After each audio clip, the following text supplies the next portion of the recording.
Hey, I don't even know if this is going to work out, but all in all, I just wanted to hop on here because I've been really guided to talk about the importance of using your intuition and discernment when it comes to tarot. Um, I just have been getting a feeling like some people have been depending on it a little bit too much. And so I just wanted to talk a little bit. When it comes to tarot, I know that a lot of people end up finding it. Hey, I'm making this video live just because I feel like it'll be easier to talk about it this way, and I'm just testing some stuff out. But I just want to talk about like playing the game of tarot but remaining sane at the same time, because I know a lot of us discover tarot when we're in a dark place, when we need help or whatever. And I just want to make sure that I'm feeding the positive side of that, because I know that some people can get into tarot and it drives them crazy, you know? So I just want to make sure that I'm feeding the light aspects of tarot, while helping with shadow work. So essentially, I'm hearing Play Your Cards Right by Tupac. But anyway, um, essentially, what I'm trying to say is that when you're watching tarot videos, make sure you're not watching ones that trigger your anxiety. That's my main concern, is that like if you know that you're too concerned with someone who you think is like going to come back into your life, or an argument that you had with somebody or something like that, don't watch those kind of videos. Like, I really don't recommend watching those. Watch things that are better for your self-development and how you can improve yourself internally and externally if you wish, but just don't watch tarot videos about things that trigger your anxiety. That's my main concern. Um, I see a lot of videos about like, oh, who's jealous of you? Who's watching you? Who's doing this? Who's doing that? Like, who's watching your social media? It's like, okay, whatever. But the ones that really get you worked up to where you're like, oh my gosh, like your mind starts twirling into these places where it shouldn't be. I just really don't want you guys to get sucked into that black hole. So just watch videos that feed the positivity, okay? Watch things that feed the light aspects of you, not the dark, unless you're trying to do shadow work. And essentially, that's really all I'm trying to say. So, let me see. I started watching tarot readings because I was lonely. The Who Likes You and Do They Love You readings were my jam. I remember watching 10 to 25 readings to know if someone liked me. Yeah, and that's the thing, like, watching so many different videos with that topic can really drive you crazy, because then you start creating scenarios in your head that ended up making me feel bad because the readings would tell me that they love me, but in reality, there was no feedback. Exactly. So it's like you're creating scenarios in your head, and that feeds into devil energy because it creates scenarios that don't exist or they're not there. I just saw 3:33 on the timer too. So I just feel like that was something that I really had to step on here and say, is like, I'm not going to feed into like the negative aspects of tarot. Like, my intention is to get on here and help you feel better about yourself, and that's it. So I will not be doing any type of like who's jealous of you, who's envious of you. Like, I don't feed into that kind of energy because I don't believe that you should either.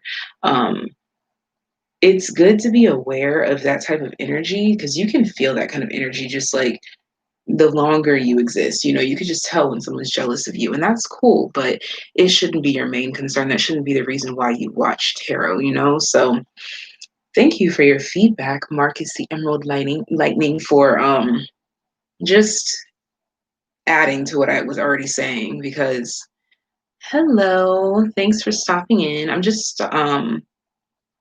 I'm just making a video about basically safe tarot tips. After that, I stopped watching readings for a while, started to watch them again in the beginning of the year.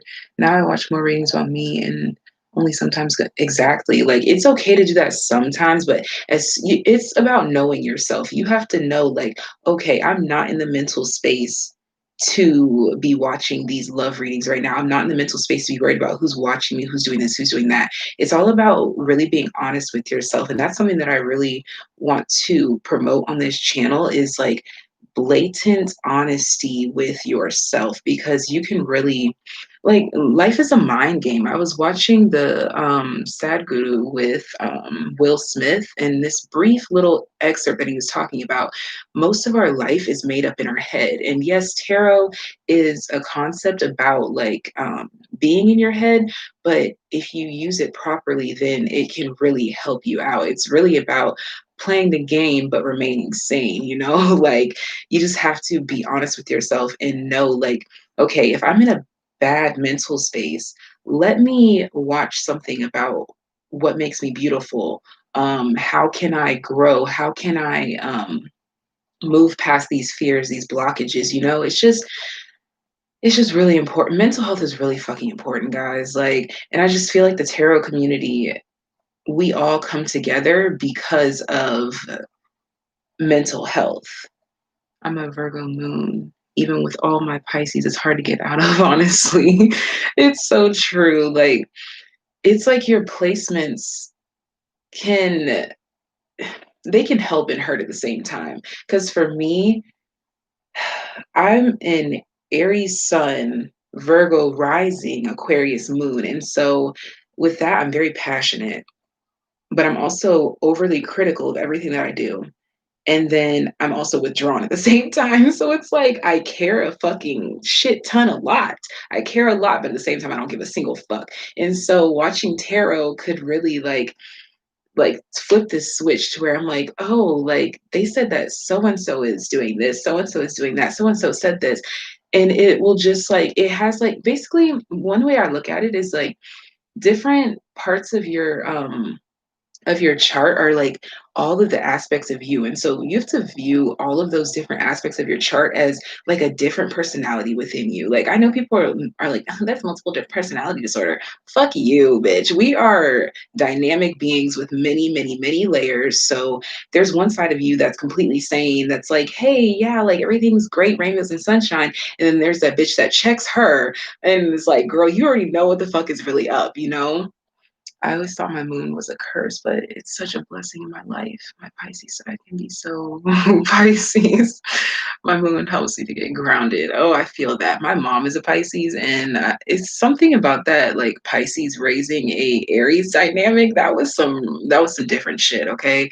Because I was always like the ruthless type, and she's sensitive, so you know how that can be. But I haven't even. I've been trying to get her birth time, but you know, when you're over a certain age, they don't care about that kind of stuff. But I'm gonna figure it out because I just want to know like how we really flow. Like I see it with my own eyes, but I really want to know more about her chart to see how it's influenced me. Because when I tell you, I am the most watery fire sign that I have ever known. It's so fucking annoying. Like when I tell you I live in my emotions, it's so annoying. But like in a healthy way at the same time. Like I live in my emotions, but I check myself all the time. It's that Aries that comes in and is like, hey, cut that shit out. And then that Aquarius moon is like, girl, we don't even really give a fuck.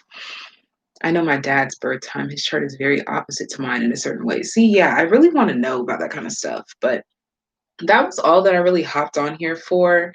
And also, I just wanted to test out the live thing because I've never done that before.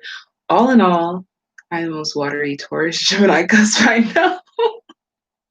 That's so funny, especially because like Taurus is like stubborn and then so is Gemini, but the Gemini also has like that double-sided thing. And then with the water, it's like, oh gosh, I can only imagine. But that's the beauty in you, you know, it's what makes you you. And that's the fun in life is learning all those different aspects of yourself and figuring out how to work with those aspects of yourself. It's always about like taking your negatives and making them positive. That alchemy, you know, I talk about alchemy a lot. Alchemy is important because we all have negative aspects of ourselves, but it's all what you do with it.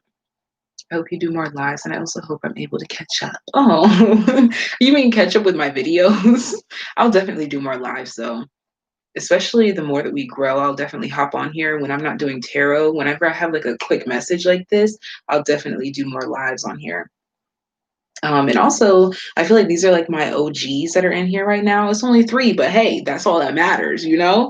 But make sure you check out my other channel, Good Gal Gone Badu, because I do a lot of talking over there about like different things that help to keep you sane, basically. Yes, every sign has a low and high. Exactly. We all have low and high vibrational traits, and it's just about figuring out how to make it work for you. That's the most important part. So, yes, have fun and play the game, but stay sane. That is the tarot way. All right. So, thank you guys so much for watching, and I hope you have a great night or whatever time it is where you are. Thank you guys so much for your love and support, and I'll see you in my next video. Bye. Good night.